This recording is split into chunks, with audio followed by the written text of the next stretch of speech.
Assalamualaikum warahmatullahi wabarakatuh. Saya Andini Putri dengan NIM 123030389 dari kelas 2A Ekonomi Syariah. Di sini saya akan menjelaskan tentang pengertian karya ilmiah.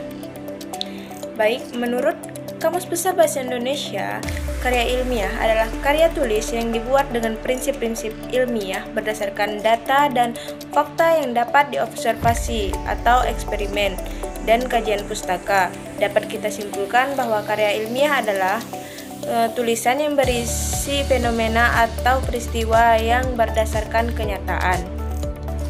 Ada beberapa tujuan dari penulisan karya ilmiah, yaitu yang pertama, karya ilmiah bisa menjadi wahana untuk melatih ide. Yang kedua, menjadi wahana transformasi pengetahuan antar sekolah dan masyarakat. Dan yang ketiga, melatih berpikir karena untuk membuktikan pengetahuan dan potensi ilmiah yang dimiliki oleh siswa. Yang keempat, sarana pembuktian dalam menghadapi dan memecahkan masalah. Yang kelima, melatih keterampilan besar dalam melakukan penelitian.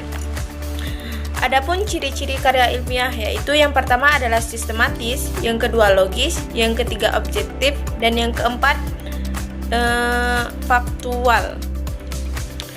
Ada 6 cara untuk membuat karya ilmiah. Yang pertama adalah persiapan atau perencanaan, yang kedua pengumpulan informasi, yang ketiga penulisan draft, yang keempat revisi, dan yang kelima penyuntingan, dan yang kelima publikasi.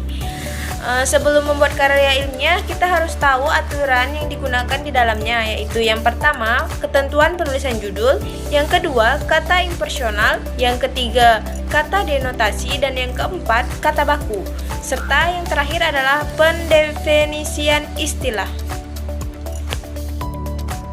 Selanjutnya, saya akan sedikit menjelaskan tentang pengertian karya non-ilmiah. Karya non-ilmiah adalah karya tulis atau karangan yang menyajikan fakta pribadi tentang pengetahuan dan pengalaman dalam kehidupan sehari-hari. Bersifat subjektif, tidak didukung fakta umum, dan biasanya menggunakan gaya bahasa populer atau bahasa yang digunakan sehari-hari. Adapun ciri-ciri karya non-ilmiah yaitu yang pertama, ditulis berdasarkan fakta pribadi. Yang kedua, fakta yang disimpulkan subjektif, gaya bahasa konotatif dan populer, tidak membuat hipotesis, penyajian dibarengi dengan sejarah, bersifat imajinatif, situasi dramatis, bersifat persuasif tanpa dukungan bukti. Berikutnya sifat-sifat karya non-ilmiah yaitu emotif, persuasif, dan deskriptif. Dan yang terakhir ada jenis-jenis karya non-ilmiah, yaitu ada dongeng, puisi, novel, naskah, cerita, cerpen, dan sebagainya lagi.